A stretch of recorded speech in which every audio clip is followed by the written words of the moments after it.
Hello, friends, and welcome to Virtual Strangers 29. I'm your host, Wes. With me, as always, my good friend, Roots. Roots, let me tell you, sir, I am in a splendid mood today. I am giddy almost. How are you? Good. Same reason you are. I'm Asgard's wrathing it up, and very pleased with everything that I've played so far. Well, you said it there. You guessed it, brother. I am fresh out of my first ever play session in Asgard's Wrath, and what can I say?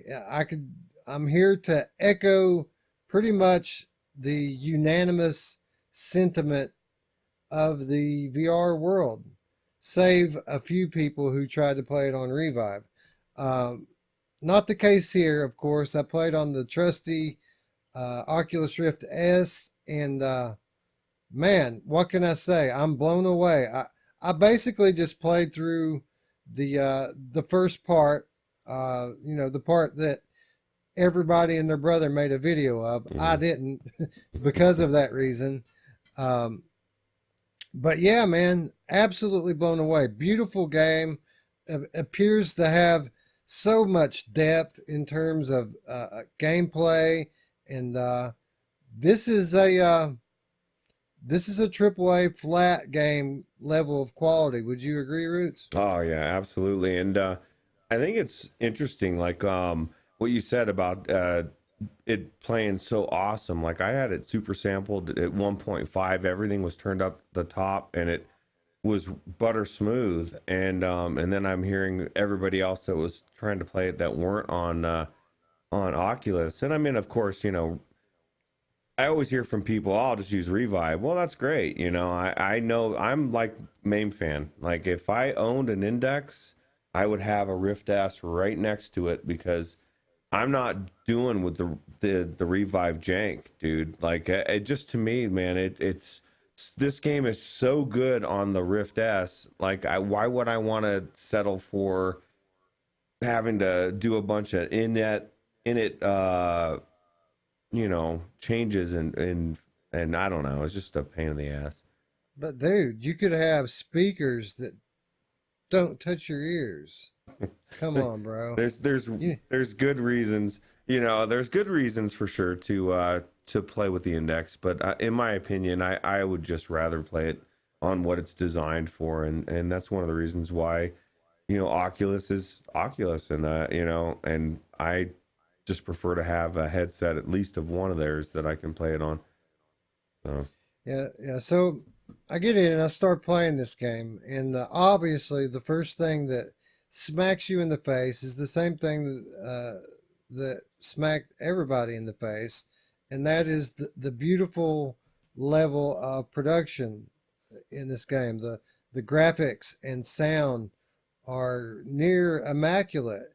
So as I'm playing through the first few minutes of this game, I'm going through my head here and trying to think, have I ever seen another game like this that looks not so much as far as gameplay, but just something that looks and sounds this good in VR. And there are others. There are other really good looking games in VR, but as I got thinking about it, all of those games have something in common, and it is that they're very small, confined areas. That the game isn't a very big world that you're in, and they're very seldom uh, are there more than two or three moving characters at a time on the screen. This is probably the first time that it isn't the first time that I've seen something that looks this detailed, but it is the first time that I've been in this detailed of a world that's fully animated and this immense. Am I off base here? No, no, and just even as you go further, they're looking at the world map and how much you can go to, and each world has, I don't even know how many areas you have. It's just so, and then you get to that area and it's huge, right? No, I've never played anything on this scope, visually, audio, or even gameplay. I mean, it brings it all together, and it's truly is the, in my opinion, the AAA title that we all thought it was going to be, or we're hoping really. And you know, I guess as I play more, I'll be able to tell more whether it truly is what I expected. But Yeah, that's an important thing to note here is we need to have a little bit of restraint here. We're all still high from the initial shock value of being in this new level uh, of of proficiency in VR game making. But so we probably should take a step back, play through the game a little bit more, give it a week, give it 2 weeks, give it a month, and then come back and give our final verdict as to where this game ranks all time amongst the great VR games that we already have. But if my initial impressions are correct, it's going to be pretty high up there. Um, you know, as I was thinking through these games in my head, games that have this level of detail and beautiful graphics, there was one that stuck out in my head that actually did have a lot of moving characters on the screen at once, like literally 20 and 30 of them at once, and literally this clear and this good looking. And that game was Marvel Powers United VR. If it, it dawned on me how ironically hilarious that it is that we really have that game, which everyone kind of universally crapped on, us included. We really have that game to thank for laying the groundwork that this game was built upon it, right? yeah, I would agree. I didn't even really think of that.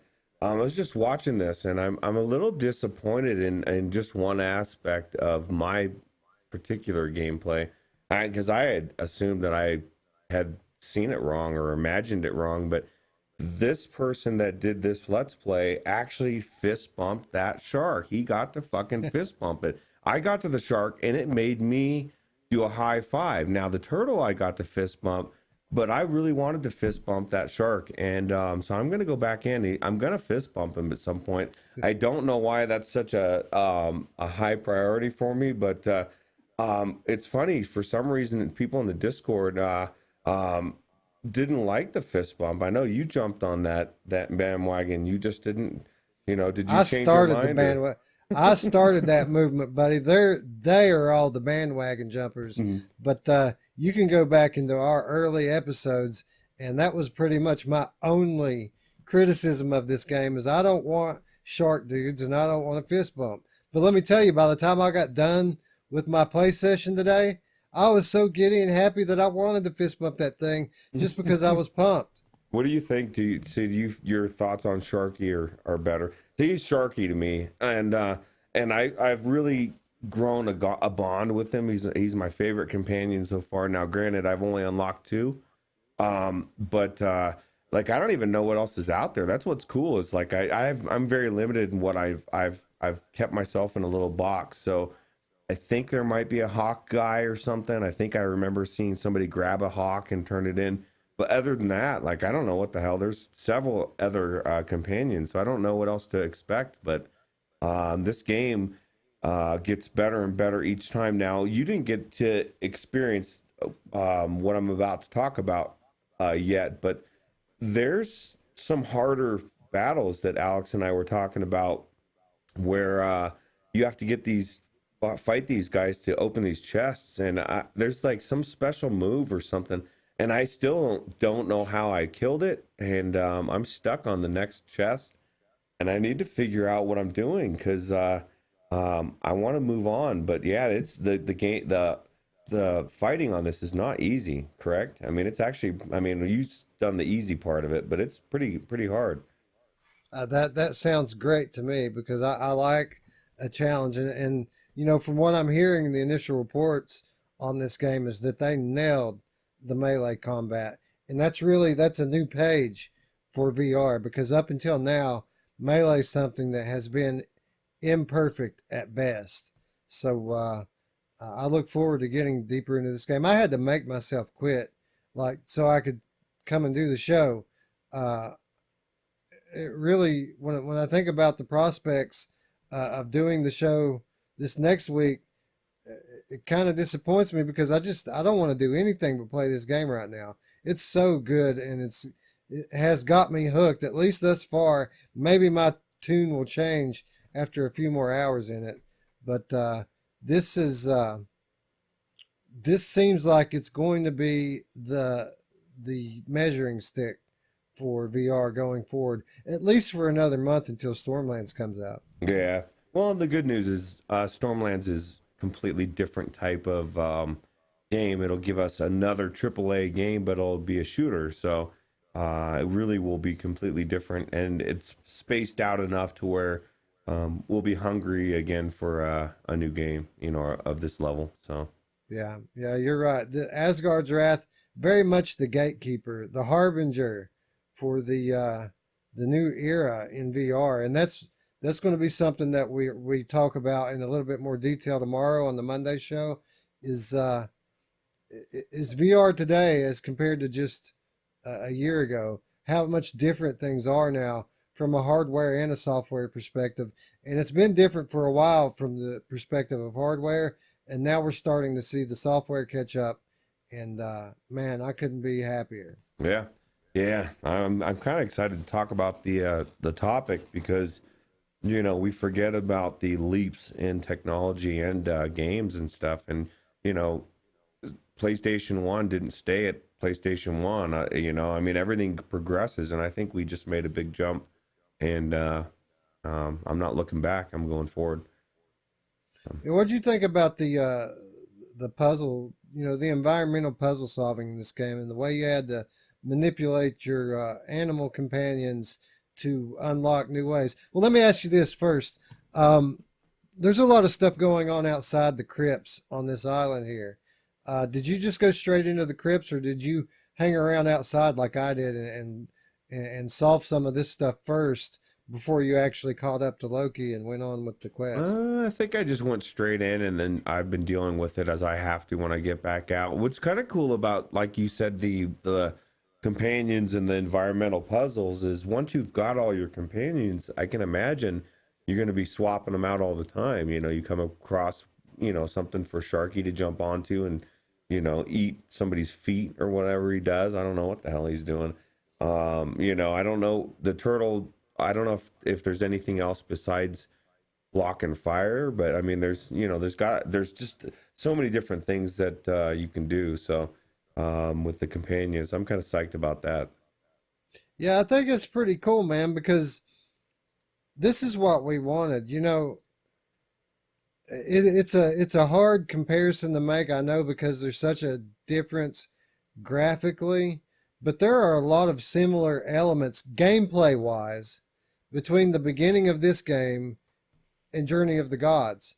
But it was done right here and totally botched on their part. Now, I'm not saying that that's a bad game. Don't get me wrong. I enjoyed Journey of the Gods, but in the places that game lacked depth and seemed unfinished, this takes it to 1,000%. And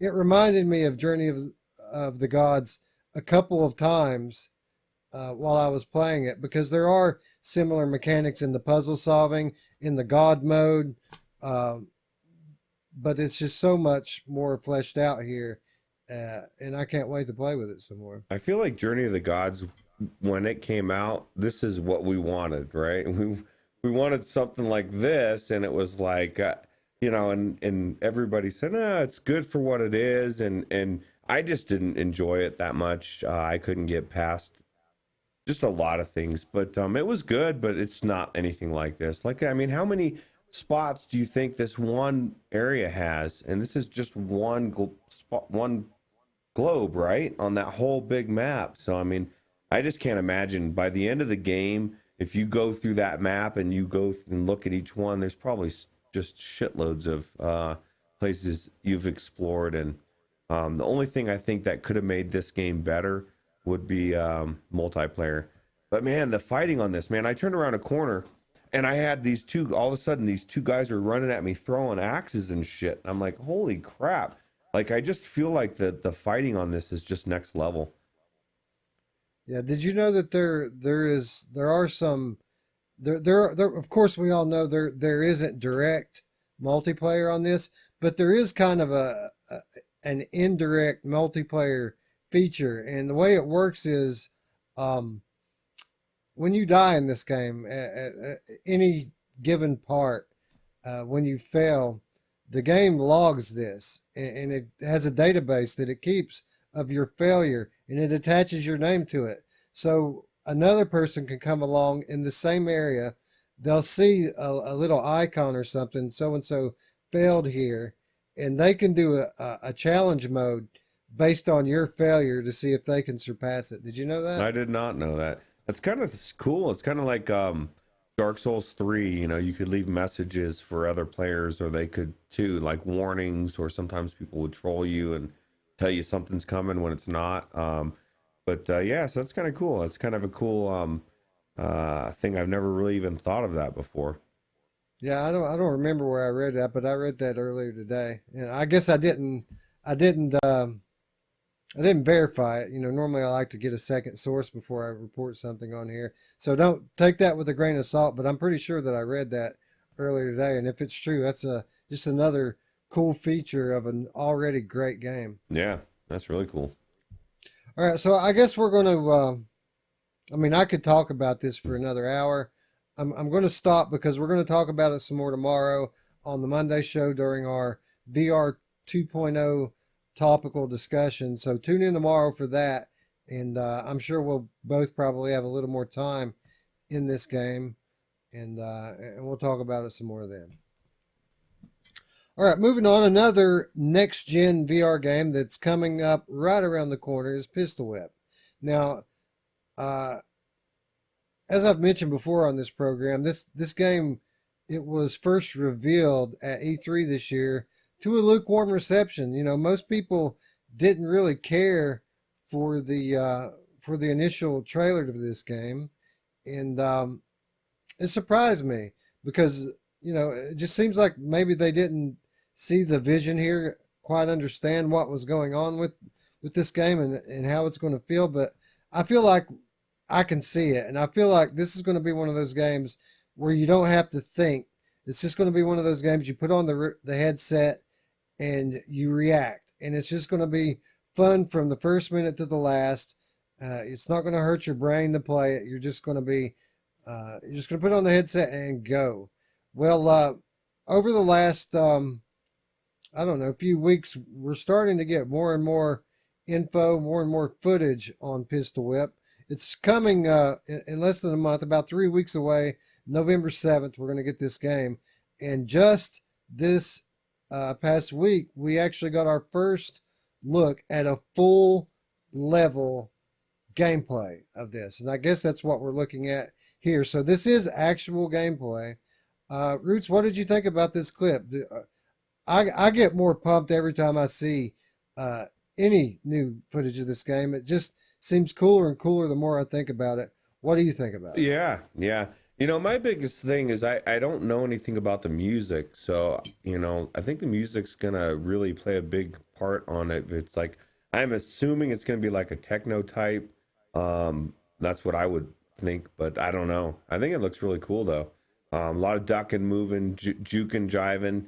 I don't know this guy, if he's just really good at dodging these things or if he's getting hit, or there's a lot of questions as far as like, do you get hit and instantly die, or do you have like a life bar, or be interesting to know.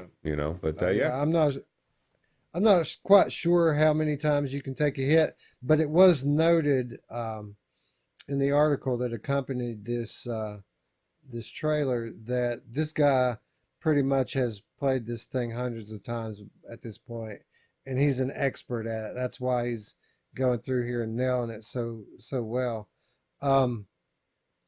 The music sounded pretty good. It sounded like something that you would hear in Audica. It was like electronic music, but it wasn't like completely techno dance oriented. You know what I mean? The song itself, for those of you who are interested, is a song called Replicants, and it's by Black Tiger Sex Machine. Hmm. So, cool name anyway. Yeah, really. But no, I when I was preparing for this segment, I actually looked up this game on a few different sources. Looked it up on Viveport. Caught a glimpse of some screenshots from different levels, and it's really cool looking. Like this art style, of course, persists throughout the game, but they do play with scale. They play with the color a lot, so it's not all red and blue and purple. I mean, the color palettes change from level to level, and the more, like I said before, the more I see of this game, the more it just seems to me one of those games I'm going to be able to veg out and zone in to, and just let the game play me, if that makes any sense. Yeah. What do you think about the timing of it coming out like a couple days before Stormland? You know, I know Alex was talking about that and just saying how it's just such a bad time for indie games, but any game really to come out anytime around any of these games. Like anything that came out this last week with Asgard's Wrath at the same time is kind of pretty much fucked, you know? I think that this game is going to be fine, and I think that they chose this release window because they know that the quality of their game is going to speak for itself. You know, you can say what you want about marketing and timing and things like that, but when it comes down to it, if you make a good VR game, people are going to buy it. And something else that we have to consider here too is that Pistol Whip isn't just PCVR like Stormlands and Asgard's Wrath. This game is coming out for Oculus Quest. This game is coming out on PlayStation VR. So if they don't sell a copy of this on PCVR, it's still very likely that they could outsell either one of those games just based on the broader scope and the bigger audience that they're selling to. Yeah, I think this would be a good Quest game for sure. Yeah, it looks like the movement would help, even if there's a few spots here that you can see the guy turn around and shoot behind him. So even if you let these enemies get by you, it's 360, so you can just turn around and shoot them as they're leaving the area behind you. But no, I don't think that it's going to be really a problem. And it, not only, like I said, do they have this bigger group, this bigger potential customer base that they're selling to, but even though people weren't as hyped on this game originally as I was, during these last few events, they've had playable demos out there, and some very notable content creators and media members have demoed this game now, and they're pretty much universally blown away by and hyped. And anybody that's played this game, they're all just grinning like they know something we don't. So the more I hear from these people, the more footage I see from it, I'm confident that this game is going to be a hit, and it's going to be a load of fun. Yeah, looks good. Co-op would be really cool. It would, or at least some kind of. I don't know how the leaderboards are going to work. I imagine that there has to be some kind of multiplayer, even if it's not direct multiplayer, some kind of competition here. Yeah, there'd be no reason to have the points if there wasn't. Right. One concern, and it's my only concern. You can see how quickly this clip goes by, and of course these levels are going to be highly replayable, but this thing's only launching with 10 songs. So what are we talking about? 45 minutes, 50 minutes tops to play through all of it. It depends on how hard it is. It could be hard, or how long each level is. Well, I mean, you can see this is an example. This is a full playthrough of a full level. It takes less than 5 minutes to play this one. Now, there could be longer levels. Most certainly, there's going to be repetition as you get killed and you don't find the end of it. But luckily, they've announced that they're regularly going to update this with new levels and new music. So the base 10 songs, I think, is going to expand rapidly. So even if it is a little bit lacking at first, I don't think it's going to take it long to catch up. That guy looked really annoyed when he had to dodge out of the way from those bullets. He just, the look on his face was like, come on, man, I don't want to dodge this shit. Probably did it like 100 times, you know? Yeah. He just has disdain for these people even trying to hit him with that crap. Like, seriously, you're going to try to, you think that's going to work? Like, Get out of here, really? Come man. on. Yeah, he is an expert, right? It looks like it, dude. It looks like he knows what he's doing. Yeah. Interestingly, though, is he dual wielding? It looks like he only has one gun. Yeah. Yeah, I don't know. Does he even doesn't have another controller in his hand, does he? I don't even think. I can't tell. But yeah, Doesn't look like it it. looks like one gun, yeah. So that's interesting. I always just kind of assumed that this would be a dual wield experience. Yeah, maybe it's level 1. You get the extra gun at level 2. It'd be cool if it was an option if you want to play one handed, two handed. Yeah, that would be cool. There'd be separate leaderboards, just I'm sure it's a completely different experience. One gun to two gun. It could be that too. Maybe he's just so good, he's like turned it on to one gun mode and the same amount of enemies, and you only have one gun.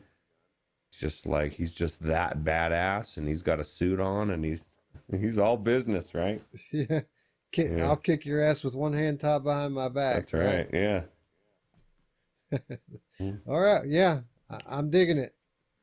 All right. So moving on, I just want to bring that up because this is our first real good, beefy look at this game. And yeah, I'm liking what I'm seeing. I'm liking what I'm hearing. And tick, tick, tick. The clock's about to run out on this one, and we're finally going to have this. But by the time we make any kind of progress in Asgard's Wrath, we're going to have this one in our hands. So, Yeah. And not to mention, I mean, there's at least three or four other really good looking indie games between now and then. As if Asgard's Wrath's not going to be enough. It's getting to be almost weekly, for the next couple of months with the interesting looking games that we have coming up. So it's an exciting time. Yeah, for sure.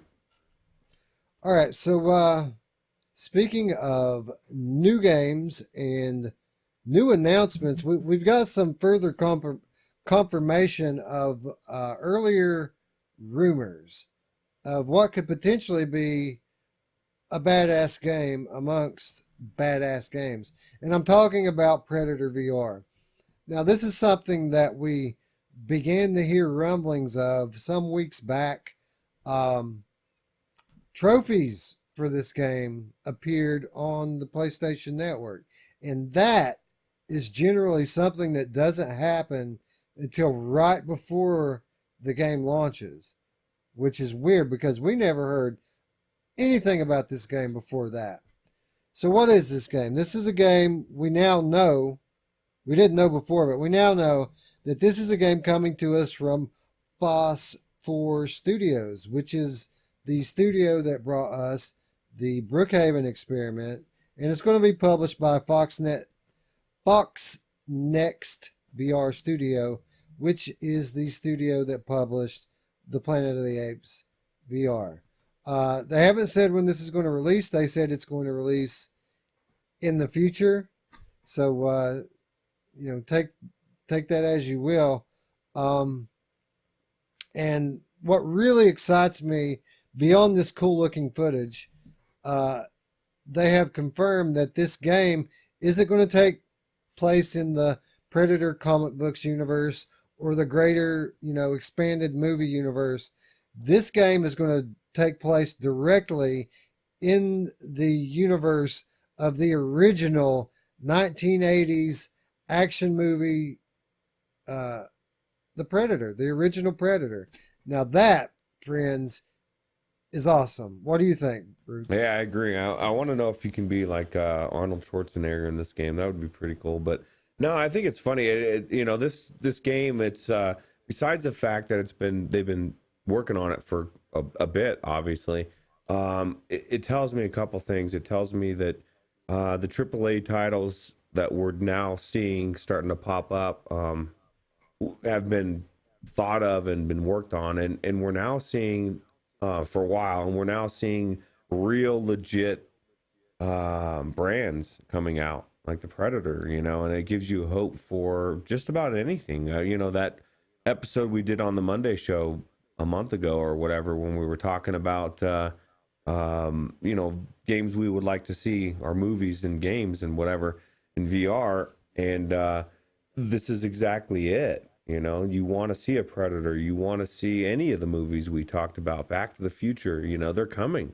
You know, the money's going to be there, and I predict, you know, movies are starting to get to the point where most people aren't even going to the movies anymore, not like they used to.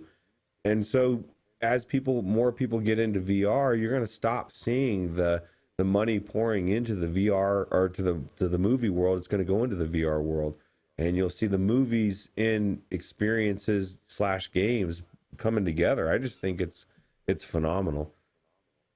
You know, what you said there about that Monday show segment is immediately where my head went when I found out that this was going to be set during the original Predator movie.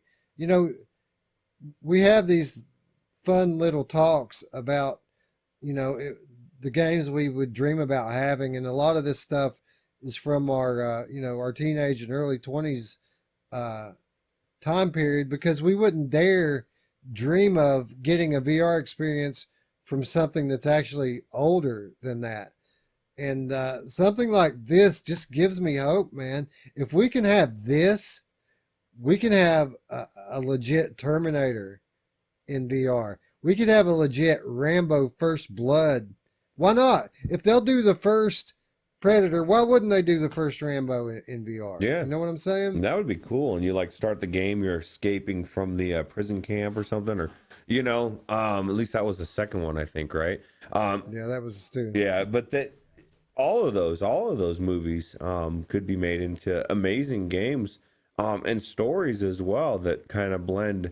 And I'm assuming if they're going to do it in that time period, they're going to, you know, somehow bring the story from that movie into this, even if it's just like a cameo side. And I don't expect Arnold to come walking out or anything, but maybe some mention or something that ties it in. So that's kind of cool. Missing in Action 3, Braddock's Revenge, starring Chuck Norris in VR. Oh, hell yeah, on, dude. man. Who doesn't want to be Come Chuck on. Norris in VR, right? Dude. Yeah. You just have to go Dude. like this and people would fly across the room. Be badass. Chuck Norris versus Mr. T VR. I'm putting it out there right now. Let's make it happen, people. Change.org. Chuck Norris versus Mr. T VR, the greatest game of all time. Second greatest game of all time behind The Walking Dead Saints and Sinners. But anyway, let's talk a little bit about this actual game here. Get out of fantasy land for a little while. What do we know? We know that this game will have three gameplay modes. Single player campaign. It says you can fight through intense action movie moments in a hunt through the jungles of Panama, just like the first Predator movie, and the claustrophobic maze of a Siberian secret base. Now, was there another Predator movie that was set in Siberia? Because I don't remember this. No, the second movie, I don't even remember much about it. Just that it wasn't very good. You know, hopefully they stick to the first one or something. I don't know. Commando VR. Yeah. Hell yeah, man. I'm down. Okay, so there's Rampage mode. In Rampage mode, you play as the Predator. So you're the guy that gets to kill Jesse Ventura and Carl Weathers and Arnold Schwarzenegger. Well, not Arnold, but you get to take off Carl Weathers' arm, hypothetically, in VR. Or something equivalent with generic video game players, because obviously they're not going to be able to use exact likenesses of these people. But you're going to be able to do that because it says here, as the Predator, you can hunt down your prey using advanced alien technology, thermal vision, your cloaking functionality, as well as a plasma caster cannon and the blade gauntlets. How badass, Roots? That's badass. Yeah, for sure. And yeah, I'm just looking at the gameplay here, and I saw something about multiplayer on there as well. I don't know if that's one of the game modes you're going to talk about, but that sounds really interesting to me. But just everything about this is hopefully the gameplay will be cool, mechanic wise, But so far everything looks good. Yeah, that was the third play mode. It was multiplayer, and we don't know a lot about the multiplayer. We know that you can be the soldier or you can be the predator and fight one another. We know that in this game it's going to be period accurate. So not only are you in the same surroundings as the first Predator movie, but you're going to be in period accurate weaponry. So all of these vehicles and guns that you're using, 1980s state of the art stuff. So uh, hopefully they can execute. It's going to be interesting to see, what these guys that pretty much brought us a wave shooter, one of the better wave shooters in VR, but still a wave shooter. It's going to be interesting to see what they are able to do with moving characters in an open world setting. So Yeah, I just saw something on the screen too that said something wave 1 of 18 or something, wave 1 of 10. So I don't know if this is even going to be a wave of some sort. And that's the thing is like, okay, and I was just thinking, Asgard's Wrath just came out. We're talking about how amazing, revolutionary, right? It's just awesome on every level. And we have all this to look forward to, but there's still that inner roots that's skeptical as fuck about everything that comes out. Like, even as I'm watching this, I'm like, okay, it looks like it could be good. And then it comes out and it's like weird, not, doesn't feel right. So I don't know. I'm just, hopefully it'll be good. yeah, well that could be said about Every any of game. these. Yeah. You know that some of them are going to be good and some of them are going to be duds, and that's just the life in VR world. But yeah, potential here. It's a good concept. Let's see some execution. Let's see how it works out. I 100% agree with that. So, all right, moving on to another game that I'm pretty sure is going to be good, fairly certain, and that game is Deathlap. And we just recently got the announcement for this. We had no idea that this game was coming. They just dropped this in our laps. Another Oculus backed game from Oculus Studios, uh, published, of course, by Oculus Studios. But we never did really get much more than this 30-second clip of it as far as information. They didn't really tell us much about what this was.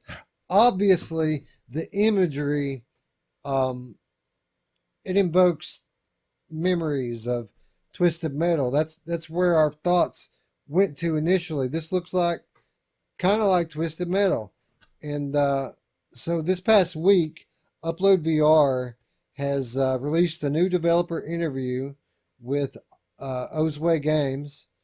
The interview was actually shot during OC6, so it's been a little while, a week or two now since the interview. And not only did they have this developer interview, but while they were there, David Jaganaw actually got to demo this game in an Oculus Quest. So we got some impressions from him. And the first thing that he said was Twisted Metal. Obviously, Twisted Metal is arena based and this is race based, but that was what he compared it to. He compared it to Twisted Metal, which is super exciting for me. Roots, did you get into Twisted Metal back in the day? No, I played a little bit, or I remember it, but I don't know that I played it too much. But I know what it was, and it just sounds amazing. And I know Alex was just saying in the Discord, and I totally agree with him. I really, really, really hope, and I don't care. Don't worry about my arm. Let my arm get tired. Put the mode in there. Because I'll go buy a wheel for this. Let me drive with my left arm and let me shoot with my right one. And then you know what I mean? Like, because it just seems weird that the response of, well, people's arms might get tired. Well, let me worry about my arm. I can turn it off. Just don't make it the only way you can race. Yeah, if you watch the interview, it really wasn't like that. It was kind of like currently they're using stick movement. They're working on implementing it into the game so that you can drive with one hand. Actually, uh, that's what they want to do with it. They just kind of mentioned in passing that as they've tested it so far, that the testers have complained about their arms Of getting course tired. they complain. People Yeah, complain about yeah. everything in this world. You know, like they're gonna if you take away the arm thing, they'll complain their arm isn't tired anymore. But no, yeah, I don't know. But that, yeah, I guess that makes sense. So No, but if you watch the interview, I'm confident that that's what they're gonna make it an option. You can play how you want, and that's what they want to do, and they made that pretty clear in the interview. So yeah, I agree. Definitely, there should be the option there anyway, so that you can start one way, and if your arm gets tired, take a break and use the stick controls. So yeah, I want to get a wheel. I'll get a wheel just for that. If it's that good, that would be so amazing. And you know, touring carts allows you to use the steering wheel, and I'm assuming Dash Dash World does, but I don't know for sure. But you know, there's a lot of racing games that I think a wheel needs to happen for me. well, I don't know particularly that they're talking about steering with the wheel, but more than just steering with your left hand, in with the virtual wheel, not Oh, I not the gotcha. actual physical wheel. You Well, know what I'm I saying? gotcha. Kind of like L.A. Noir style. Right, right. Okay. Yeah, if they actually did support an actual wheel, then your arm probably wouldn't get tired because you can just rest your arm on it. You know what I Yeah, it mean? makes sense. Yeah, that's since I don't have a wheel, I didn't think about that. Yeah, that makes sense. Yeah. Uh, Weapons in this game are specific to the vehicles, just like Twisted Metal. You've got a long range weapon, you've got a short range weapon, and you've got a special attack. We're going to have 5 different vehicles, which is cool. But the odd thing about it is this game supports up to 6-player multiplayer. So I found that kind of odd that you're going to have 6 people out there, but only 5 cars to choose from. Am I wrong? No, that's very bizarre. That doesn't make any sense. So there's going to be one double, or maybe everybody will pick the At same least. one because that clearly tells you that you have to be able to pick the same thing, at least two on the same one. Yeah, hopefully that they're just going to add more, you know, like and not stop at five. You know, that would be an awesome thing to add over time, extra car, extra abilities, you know, but I don't care. Give me five with six. You know, I'll deal with that jank over the jank of some of the other games I've been playing lately. Yeah, and you don't. By the way, you do not have to have other people to play this game. There is a single player mode that you can play. It keeps up with your stats and stuff on a leaderboard for you there, so you can track your progress as you get better. And the AI in this game supposedly it adapts to the skill level of the player. So as you get better, the game gets more difficult. It just automatically gets harder. So I thought that was really Is cool. there a campaign or is it just like you say you can play? Like, am I just racing other cars or is there a campaign? I would say that there's probably like a circuit, like a series of races, a series of different tracks that you go through, and it just you have a records for each individual track. You did it this fast with this many kills, this many points, and so on and so forth. Cool. All right. Again, coming to Rift and Quest only soon. And when they say soon, I actually believe that it really is soon because apparently this thing's pretty polished for them to have it up and running on a quest like that. They must be pretty far along. They were talking about the next couple of months being the window that. So we'll probably see this one by the end of the year. That's crazy. I We think. just heard about this for the first time not too long ago, and all of a sudden it's ready to drop. And if it's that good, it's just so different than mainstream flat games. You know, like you hear about games for 5 years. You know, it's more along the lines of You know, some of the other games that like The Walking Dead, Sinners and Saints. You know, you heard about that years ago. That's what we're used to, but this is crazy. Well, it's we've talked about this before. There are specific reasons for that, and it makes sense in some ways. So we'll leave it at that. You know, you can look back in our archives, and we have very detailed conversations about marketing in VR, and I kind of get it. I get why they're it's mostly about hype control and keeping things in hand, and not letting the expectations get too high to live up to. In my opinion, that's what I think it's about.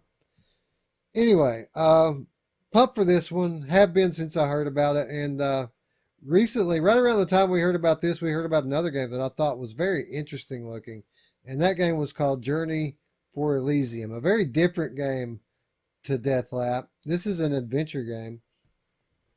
Immediately when I saw the first images of this game, it threw me back to Here They Lie. It has that same art style, that same monochrome look to it, and I thought it looked really cool.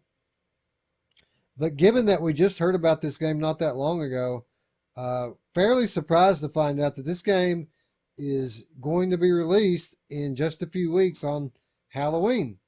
So not that long to wait on that, surprisingly enough, uh, which is cool. Coming out on Halloween, like I said, on Oculus Rift and HTC Vive for the price of only $20. And for the first week, you can get 15% off of that. So you won't actually even have to pay the $20. You'll pay $17 for it if you get it there within the first week. Roots, were you as surprised as I was to hear that this game was coming so soon? Yeah, yeah. Is this like a dungeon crawler type of game, or? No, this game, well, from what I could tell, and interestingly enough, uh, this past week, they sent me, I signed up for and was accepted to be a beta tester, but the beta is just a short 10-minute demo of the game where you pretty much just play through the tutorial part of the game, and and then they ask you, did it run? Basically, did it crash or did it run? And it ran. It ran great. It looked beautiful. Very clean looking graphics, and the actual first scene of it's in color before you die. It doesn't go black and white until you die. But no, it's going to be, from what I can tell, and it's still up in the air because they don't show you much in the demo. Really, what you see in the demo is pretty much what you see in this trailer here. But you're just going along, trying to find your way through the underworld. You're looking for items that you're going to pick up along the way that are going to trigger memories from your life, and these memories of your family are what helps you find your way through the underworld. Now, the interesting thing about the concept here is that you're supposedly trying to find your way to paradise, but this river that you're on here, this is the river Styx. You're in the underworld. You're in hell. So why would you be going through hell to make it to paradise? That doesn't make much sense to me, Roots. Yeah, it sounds like somebody that's deluded and they think they're going to paradise. You're really heading to hell. No, I don't know. That's really weird, man. But definitely intriguing. Hopefully, was there any story in the 10-minute thing, or was it just visual? Or All right. No, there were some story elements. So basically, the game starts and you're just outside. You walk up to this ledge. It's a beautiful, beautiful sunrise on the ocean.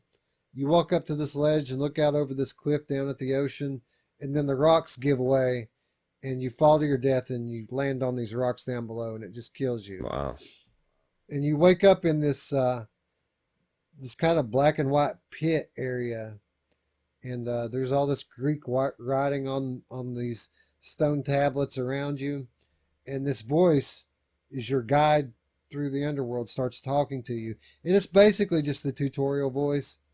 Um, you walk forward into this little village scene, and you start to see these human-shaped figures start to come into focus, but you can't really make out what they are until you find some items that are in your general vicinity, items that trigger memories from your life. And it comes to find out that these figures that you're seeing are your parents. So the more of these items you find, the more these figures come into view, and then eventually a scene plays out, a scene from your life. And as you watch this scene, it unlocks memories, and you get to go into a new area of this dreamlike world. And that's basically how this game is structured. You're trying to unlock memories to move into the next area. It's kind of a exploration / puzzle game. Yeah. And at the end of it, you end up getting into this canoe on the river Styx. And this was one of my favorite parts. As you're approaching these giant monolithic gates, you actually paddle this canoe thing, and it felt really good. The control that you had of that boat, I really enjoyed. Yeah, it sounds really good. Sounds like as long as the story and the scenes and everything is compelling, it's going to be really good. You know. Yeah, it's I don't know, I can't speak for the general player base in VR, but this is the sort of game that appeals to me personally. I really love these surreal, dreamlike experiences where things can just change in the blink of an eye. You turn your head and you look back at something and it's different. This is the sort of thing that I really, really like, and that's what this game really seems like it's going to be. But then again, it's hard to say. I haven't seen anything behind the God's Gate, so I'm really interested why they're being so secretive of what lies beyond the tutorial in this game, because literally everything in this trailer is pretty much from what I played. So yeah, it doesn't show you much, but yeah. So very cool looking. So this is again coming on October 31st for $20 from Mantis Games. It's a story-driven puzzle adventure, and this actually was a failed Kickstarter just back in April. So just 6 months ago, this they put this into Kickstarter to get additional funding. Didn't reach their goal, but they just kept making it anyway. And here we are. The release is at hand, and the developers say that this game is inspired by the classic adventure game of the 1990s, and that the puzzles will increase in difficulty as the story progresses. So I'm looking forward to it. I have reached out to the developer for a review key for this game, so stay tuned. More to come on this in the coming weeks. All right, so moving on here. Before we go any further, I want to take this opportunity to wish a happy birthday to someone very special to me. Honestly, my first love, if I'm being quite honest about it. So, happy birthday, PlayStation VR. I love you. And I don't know where I would be today if it weren't for you showing me the wonderful, wonderful entertainment medium of VR. So yeah, if you haven't already noticed or guessed what I'm getting at here, it's PlayStation's anniversary. We've had PlayStation VR for 3 years now, as of October the 13th, today. So happy birthday, PlayStation. So what did Sony do for the third anniversary of PlayStation VR? Well, first of all, we had a blog post on the PlayStation blog that was solely dedicated to giving us a few news updates, just a few tidbits from the world of PlayStation VR. So what did they tell us? Bonfire, which is an animated short film that released, I want to say a couple months ago on Oculus and Viveport. Not on Steam, interestingly enough. Bonfire is coming to PlayStation VR on October 22nd. So, how much is Bonfire going to cost? Well, on the Oculus store, it goes for $10. But if you read down through the reviews, even though it gets mostly positive reviews, most people say that $10 is a bit steep for it, that it's very short, 10 to 15 minutes long, animated short film. Even though it is extremely high quality, people said that it's probably, $5 would probably be a more fair price for the amount of content that you get here. I think they said that this is going to have a launch week discount. So if it launches for the same price, which is not a given on the PlayStation Store, you might actually be able to pick it up for a little bit less. Roots, I think you have Bonfire, don't you? Yeah, I've never played it though. We were just talking about that before the show, how there's all the show games we've never tried. And somebody in the Discord said how good it was, and I just bought it when it came out. So I wish I could tell you if it was worth $10 or not, but it looks good, and I love the Crow, the Legend, so I bet it's worth it. And I think it's one of those things that it just looks good. Yeah, I thought it looked good as well. For those of you who do have Viveport Infinity, if you're interested in this title, I'm pretty sure that it is on Viveport Infinity, so check it out there. Audica. We found out on the PlayStation VR blog post this week that Audica, which they just recently announced was coming to PlayStation VR. Audica, which recently, this past week, had the Oculus Quest store page mysteriously appear out of nowhere. Audica gave us a release date for the PlayStation VR release. So we now know that Audica is coming to PlayStation VR on November 5th, just a few weeks away. Could possibly get it on Quest as well on that day. Very interesting that just as they announced this date for PSVR, the Quest page pops up as well. Roots, you bought this game on Steam VR. You bought this game on Oculus.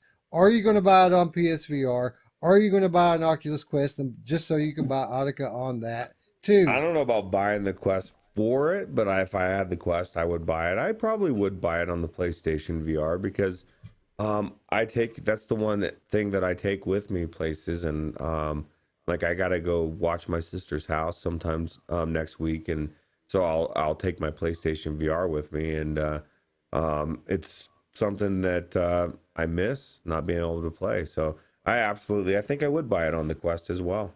I'm an Audica fanboy, so.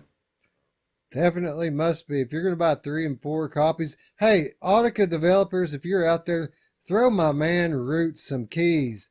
He has plugged your game every week since it launched and has bought it twice already. Cut the guy a break. He deserves a free key. And after all, it is PlayStation's birthday. Yeah, that's right. Yeah, throw me a key. I'll take it. And then I'll tell you how good it is. Sorry. Yeah. It's good. Yeah. Roots, if you want anyone, if there's anyone we can be sure is going to plug your product, if you give him a key, it's Mr. Roots here. He's definitely a fan. Yeah. A fanboy. Boy, is he a fan. Yeah. Anyway, Paper Beast. We got a little bit of news from Paper Beast. We found out, even though this was previously announced to be coming in 2019, not the case anymore. This game gets pushed back to early 2020. Now, I read that the blog post revealed a still shot of a new in-game character.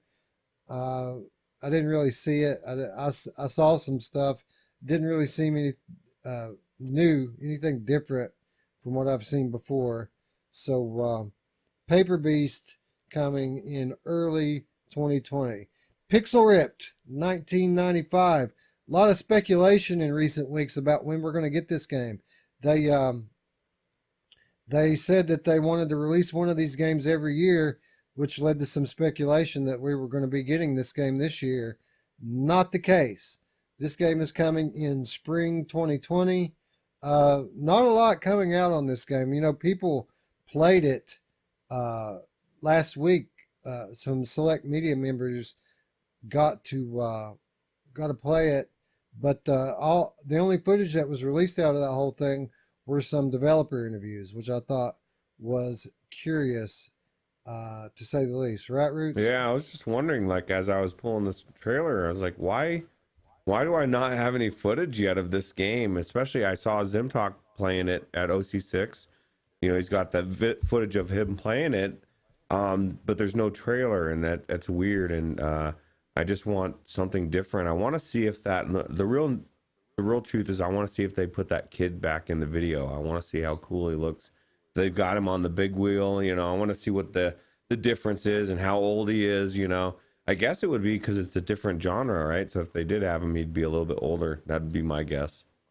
So Yeah, that's kind of the premise here, is that this is a few years down the line. The technology that they're going to be playing into, and the culture, the nostalgia that they're tapping into is going to be quite a bit different from the first game, from what I'm hearing. So definitely still looking forward to it. Would like to get to see a little bit more of it than just the 2 or 3 screenshots that I've managed to find scattered amongst the interwebs. But all in due time, I guess, huh? yeah, yeah. All right, one more little tidbit from the blog post. The Room VR, A Dark Matter. This is a game that was announced during OC6. Really cool looking escape the room type mystery game, puzzler. Looks very story driven, looks to have pretty high production values. Spring 2020 also for this one as well. So spring 2020 is starting to shape up quite nicely when we've got there at the end of February. I guess technically that's winter, but the last day of February, Iron Man VR comes out, and then right in that same window, we're going to have Paper Beast, Pixel Rip 1995, The Room VR, and The Walking Dead Saints and Sinners. So Yeah, this the first, no, this looks good. sorry. I like the way that this. I just want to see 1908. This time period, you know, and just it being like a detective and investigating, and I don't know. It just looks really cool.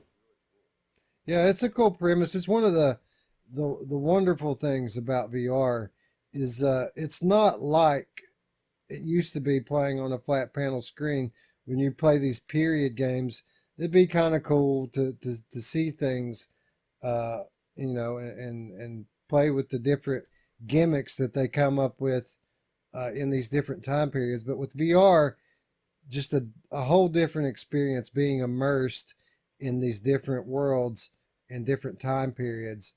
It really gives you an idea, some idea of what you think it might be like to actually live during these times. So I agree. Anytime we see something like this, I look forward to checking it out, especially something like this, as good looking as this actually looks. It looks like it's going to be a high quality experience. Yeah, it's modern day technological time travel. You know, we get to go into these time periods, and you know, if they're done right, you know, as we go down the line, are gonna get to see what it used to be like in whatever time period it is. You know, so Yeah, that was one of the things I liked about Here They Lie, when you were going through the old city and had all these old telephones and these old radiators and gas lines and just stuff I remember from my childhood as being like old decrepit technology remnants back then from my earliest memories.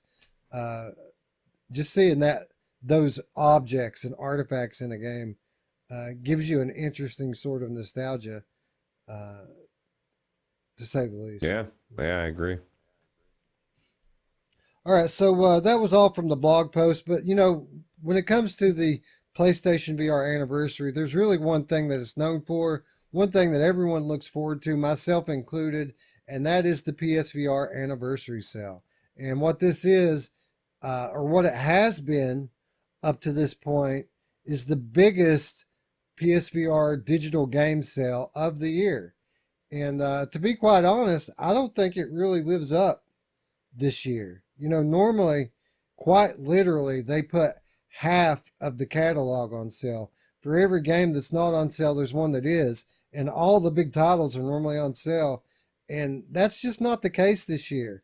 Now, there are some really good deals in here, but it's not the sale that I was expecting.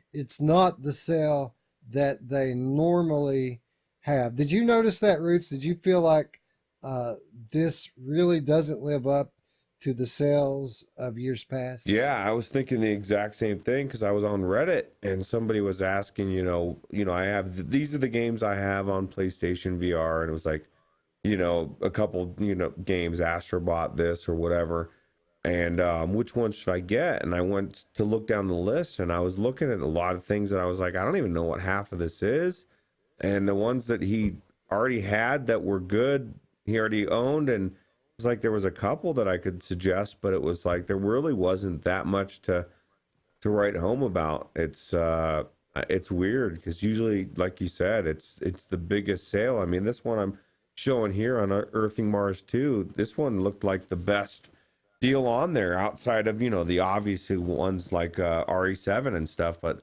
it just wasn't as good as normal. Yeah, it's a pretty sizable sale. I'll be interested to see what the Black Friday sale looks like this year, because normally the anniversary sale, outdoes the Black Friday sale. But now that this is scaled back, I wonder if the other one's going to scale up, or is it going to scale back as well? Only time will tell. But there are some good sales for this one. I mean, you've got your usual suspects. Skyrim's half off like it always is when it goes on sale. Super Hot's half off like it always is when it goes on sale. But I did jot down a few here that really stuck out to me to be pretty good deals. Borderlands 2 VR is half off, which actually is a good price to get that for $25. It just received all of the DLC from the original flat version. So as much content as we've been talking about Asgard's Wrath having, this game has even more. And for $25, you can play with moves. You can play with aim controller.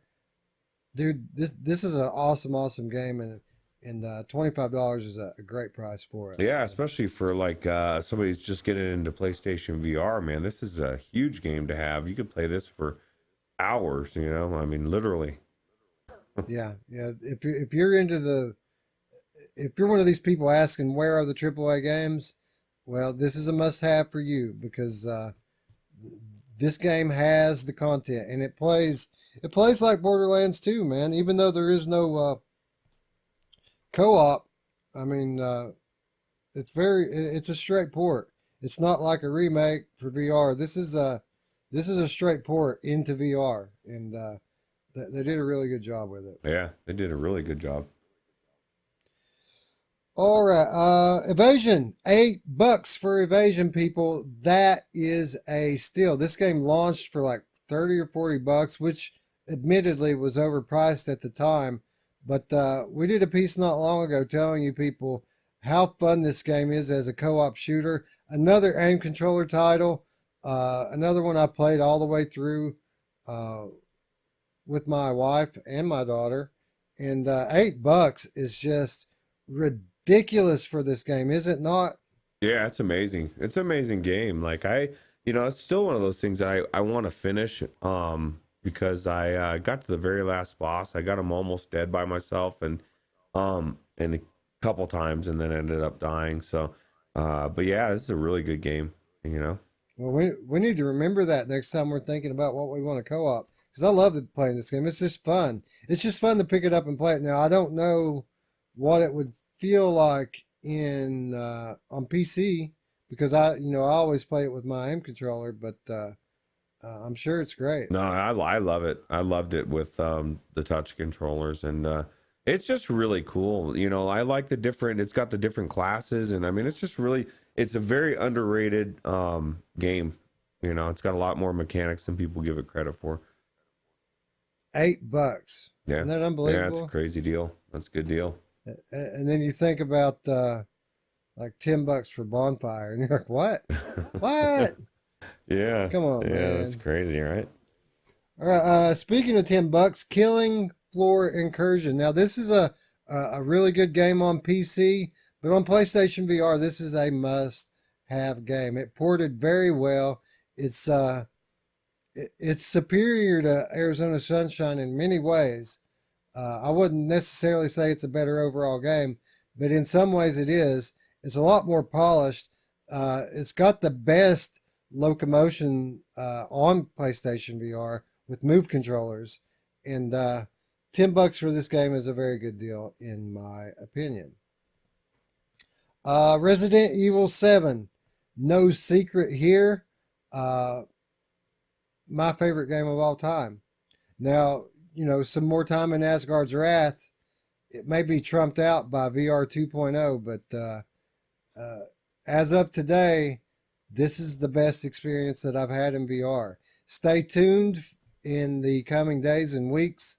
I'm playing through this game in its entirety, and yes, Justin, in its entirety, I'm playing through this game. Look for that on my channel. Look for a review discussion coming in the very near future on the Virtual Strangers channel. $15 for Resident Evil 7, if you want the gold edition that has all the DLC, 25.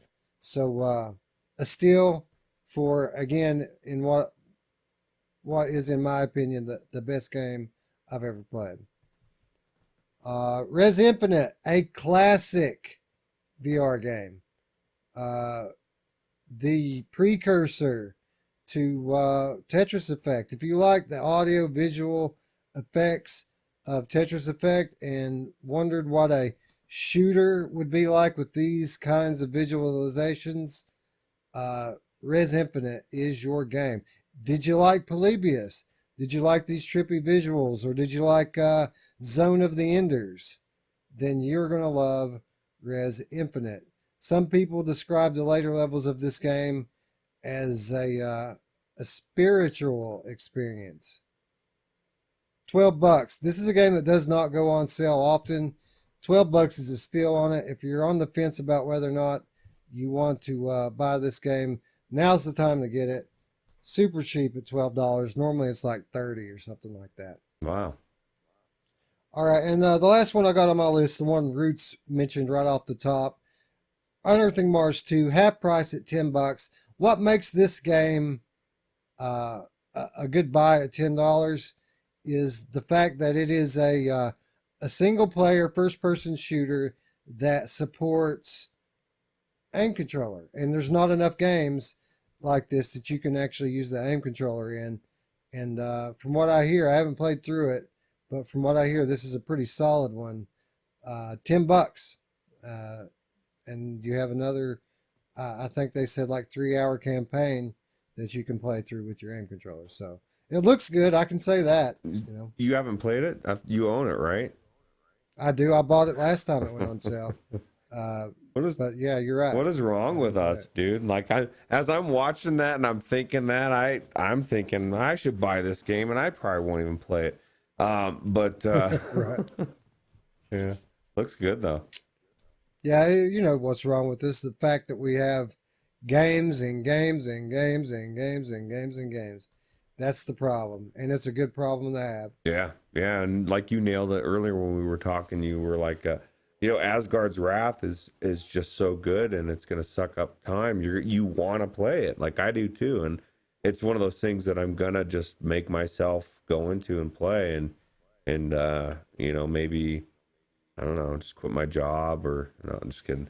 Well, here's what we do: we just make every review discussion for the rest of the month, and every Monday show topic for the rest of the month is just going to be about what we did yesterday in Asgard's Wrath. Yeah, we gotta do a little topic, but yeah, that's crazy.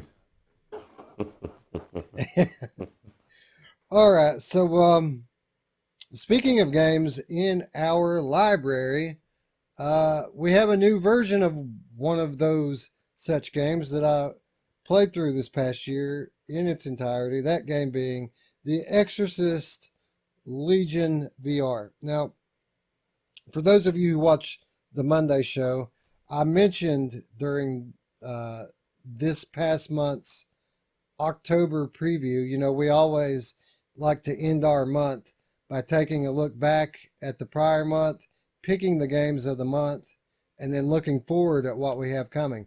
This is one of the games I noticed that we had coming. I had no idea that they were remaking the Exorcist Legion VR, already remaking it. Deluxe Edition. The Deluxe Edition features index controller support, optimization for Rift S, enhanced graphics and animations, as well as movement upgrades. So, very much the type of things that you would expect to come in just a regular update, right? No, not so fast. They're making this into a whole new thing. It's a whole separate edition where all the episodes are bundled together into one game with these new features. Now, this apparently is Steam exclusive. Didn't you find that strange, Roots, that these, at least these visual and animation upgrades, these haven't found their way on the Oculus Store and PlayStation VR? Well, especially since one of the things that it says it offers is optimization for the Oculus Rift S, And not that it's not great that you could play it on Steam. It's just a little bizarre. The whole thing is a little bizarre anyway. Yeah. It tells me one thing: the fact that they're only packaging the upgrade, you have to own all 5 of them to get the deluxe or buy the deluxe, tells me that maybe they didn't sell as many copies of the latter episodes. Maybe people played the first 1 or 2 and said, I don't really like it, or whatever. I don't know. They just didn't buy all of them, so now they're just offering that version as the upgrade. You can only get it as one. You can't buy episode 1 and get the upgraded version. I got to get all 5. It's just bizarre to me in that respect as well. Now that is a perspective that I had not considered. I was trying to think, why would they do it like this? And what we're talking about here is, we wondered aloud when we talked about this on the Monday show a couple weeks ago. We wondered if they were going to actually try to make people who already bought this game pay for it again. Well, no, they're not going to do that, but they're not exactly just going to give you a free upgrade either. They're not just going to update your existing copy. What you have to do, if you want to update your existing version of The Exorcist to the new Deluxe Edition, you have to take screenshots of each individual receipt from each episode and email them to this special email, steam_deluxe@funtrainvr.com. And then within 10 days, they're going to send you a key for this Deluxe Edition. Now, I find that absolutely baffling to me. Why wouldn't they just patch this in, Roots? I don't know. And why do I need to take 5 different individual pictures and email them and wait almost 2 weeks to get the key? If anything, why not just allow, since it's only Steam, just make it a thing where, it just automatically unlocks. Don't make me prove it. I don't know, man. That's just so bizarre. Everything about it. And I don't like it. And I'm not going to get my deluxe key, but I don't own all 5 anyway, so I'm not going to. Well, So. I think it's interesting that you say that, because I think you're right. It does seem like the reason why they're doing this is because there were probably a lot of people who bought the early episodes but didn't finish the series.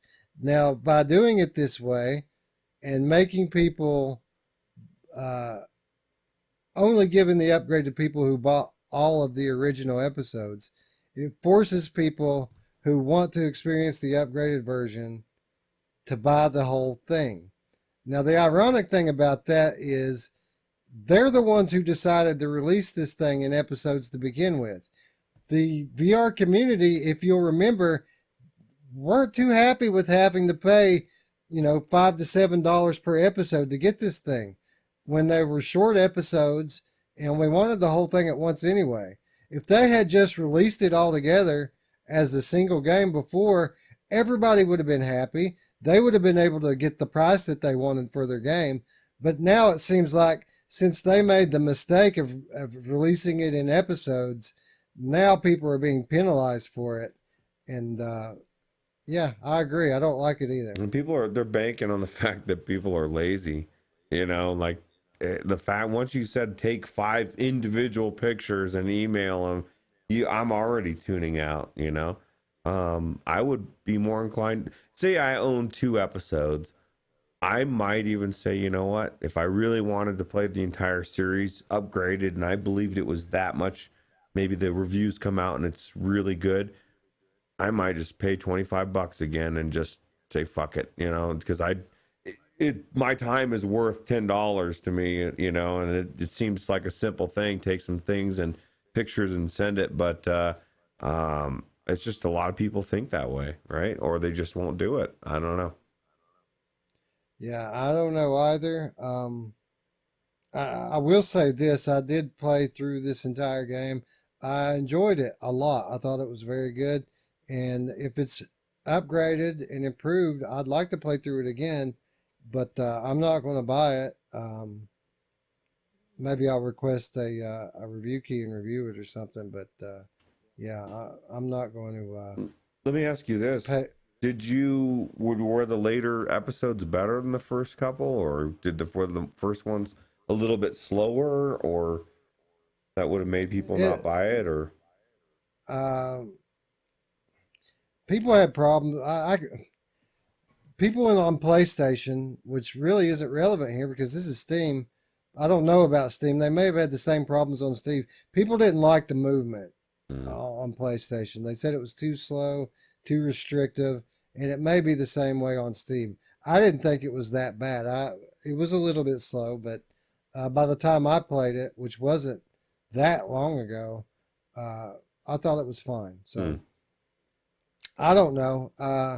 It's kind of hard for me to remember how it was from start compared to the end because I played them all during the same week, and it's just kind of all one big memory to me, But it's a very good, very frightening game, especially if this demonic stuff frightens you the way it does me.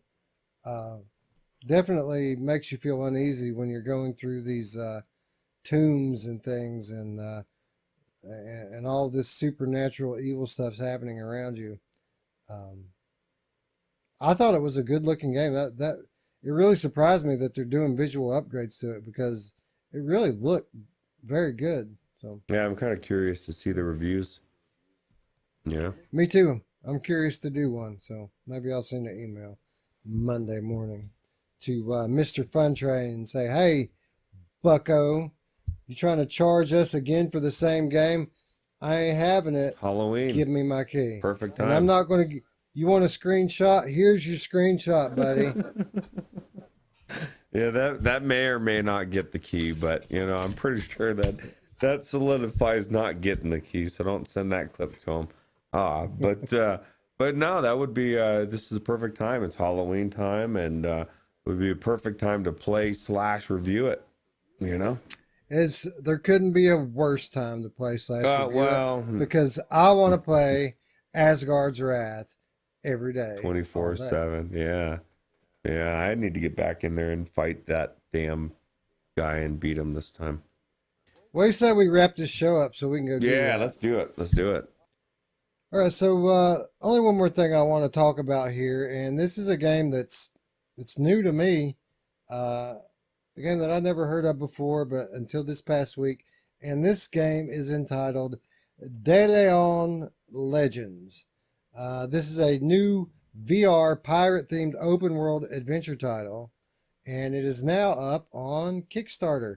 It's in development by Digital Wizards Entertainment and has been in development for the past year and a half. Roots, you know, we talked quite a bit about Battlewake here in recent weeks, and your whole deal was it's okay, but really what I want is Sea of Thieves in VR, and Battlewake just isn't that. Now, I've never played Sea of Thieves. I'm not familiar with it. I don't know anything about it. But what I can say, to me, this looks better than Battlewake. This looks more like a more diverse gameplay experience than what you get battling on the open seas in Battlewake. What did you think about this footage? What did you think about what these people are offering in a game? So far it looks good. I mean, it looks way more. I mean, just the fact that you're off the ship and you're on the ground, you're fighting skeletons. It looks good.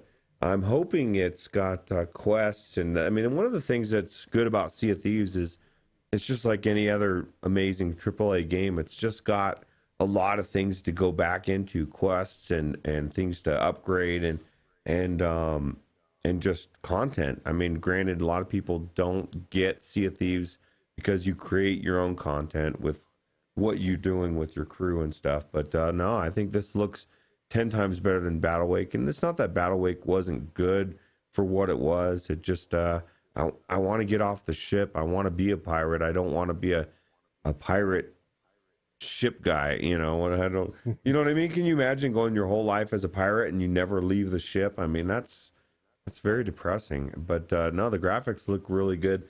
And I'm actually kind of considering doing the Kickstarter just to help the devs get this done, you know? Yeah, well, what they're, like I said, this has been in development already for a year and a half.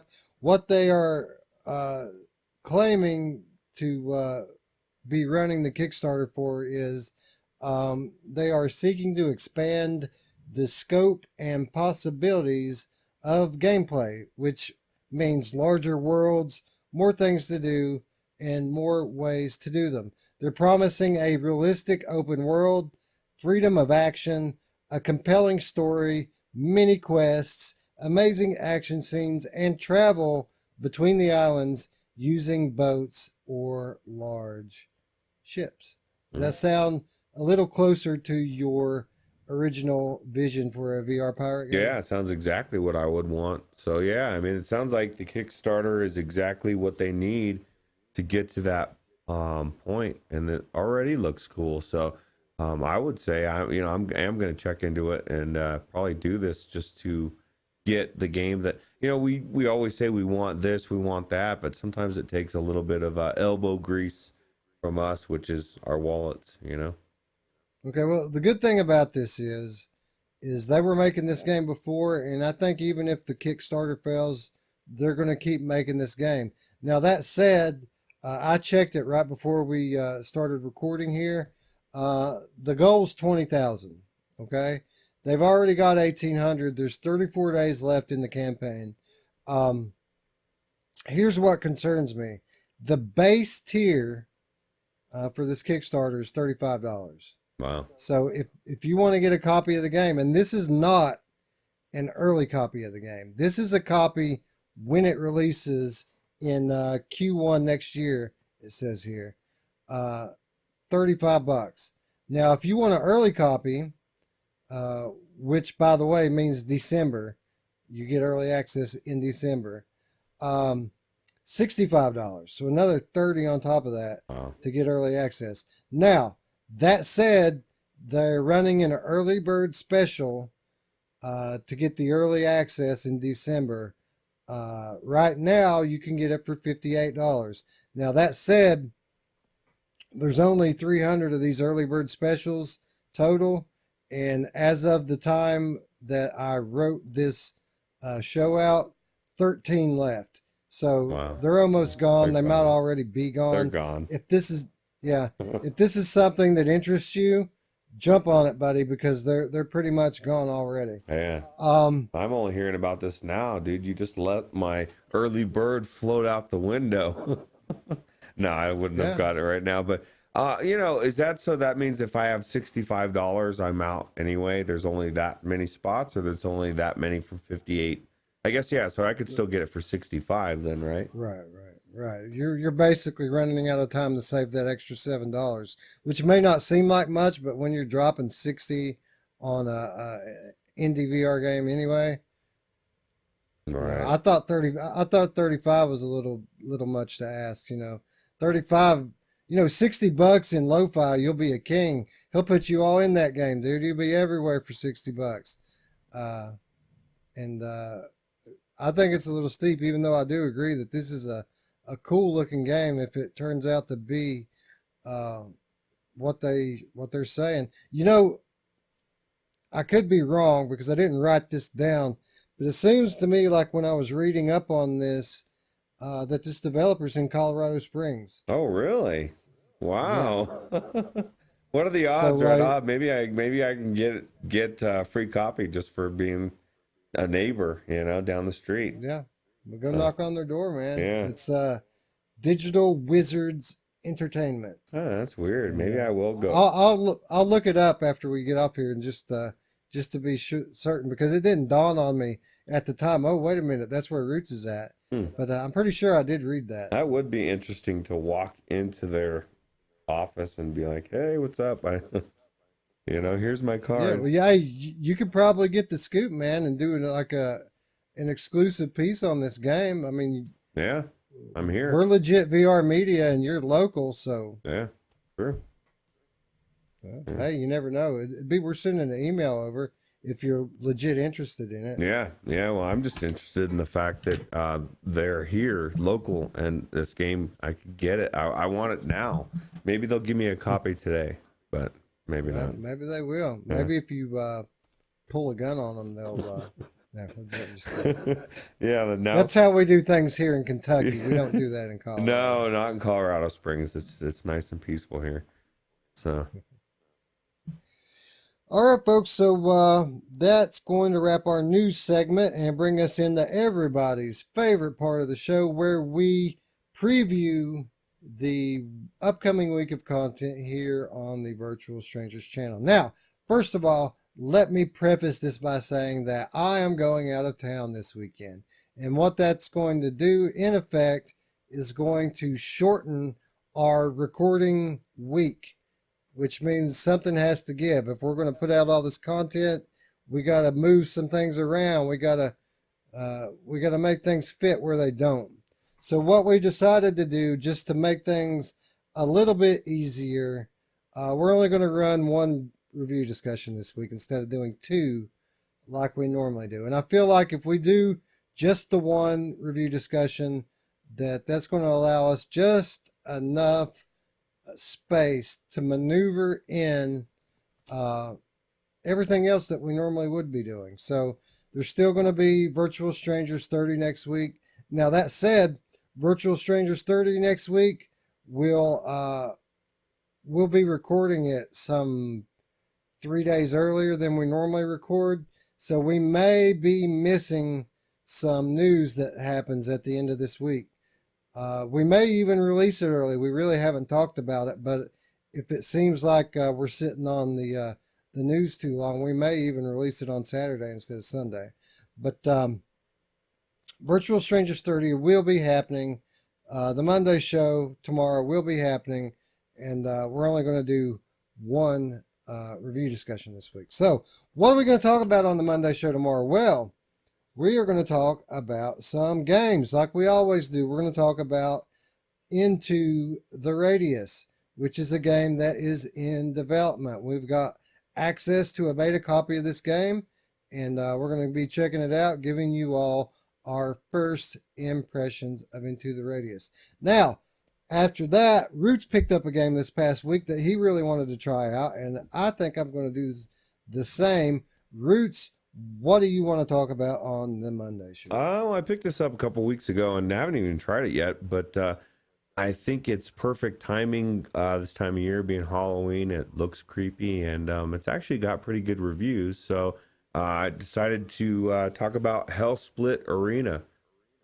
And it looks actually really polished, really the mechanics, everything about it looks amazing. And I like I said, everything in Halloween I think should be should be creepy, and you know, even Asgard's Wrath, I should be seeing creepy skeletons and stuff, but I haven't yet. So I guess there is some of the Yeah. zombies, right? So Yeah, this game looks cool. I mean, graphically, like the production values look really good. Just another one of these.